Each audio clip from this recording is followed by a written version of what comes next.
ارشد ندیم جو کہ پاکستان کے لیے گولڈ میڈل جیتے ہیں ایشین چیمپئن جو ایتھلیٹک چیمپئن شپ تھے اس میں وہ پاکستان پہنچ چکے ہیں. ان کا پرتپاک استقبال کیا گیا. ان پر ہزاروں پاکستانی ایئرپورٹ کے باہر موجود تھے ان کے استقبال کے لیے, اور ان پر پھولوں کی پتیاں نچھاور کی گئیں اور پاکستان زندہ باد کے نعرے لگائے گئے. ارشد ندیم کے حق میں نعرے لگے اور ان کو پھولوں کے ہار اتنے پہنائے گئے کہ وہ یو کین سے کہ ابھی ہار موجود تھے, لوگ پہنانے والے موجود تھے, لیکن ان مکمل طور پہ بھر چکے تھے.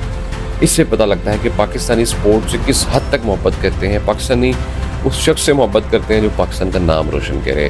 ارشد ندیم نے بھی یہی کیا ہے. مسلسل گولڈ میڈل کو تو جیسے کہ وہ نہ سمجھتے ہیں شاید کوئی چیز ہوتی ہے, بچے نہیں چیز لیتے, اس طرح لگتا ہے کہ شاید وہ گولڈ میڈل کو اس طریقے سے ڈیل کر رہے ہیں. اور ماشاءاللہ پاکستان نے 1975 کے بعد یہ پہلا گولڈ میڈل جیتا ہے ایشین جو ایتھلیٹک چیمپئن شپ ہے اس میں, اور پاکستان کے لیے بہت فخر کی بات ہے. اور جو سیکنڈ نمبر پہ رنر اپ تھے وہ تھے انڈین سچن یادو, پاکستان کے حریف جو ہیں, اور پہلے الحمدللہ جنگ میں انہیں ہرایا, اس کے بعد سپورٹس میں بھی ان کو منہ کی کھانا پڑی.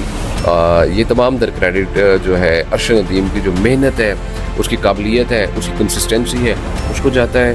وہ بہت بہت مبارکباد تمام پاکستانیوں کو, اور ارشد ندیم کے لیے نیک تمناؤں کا اظہار ہے.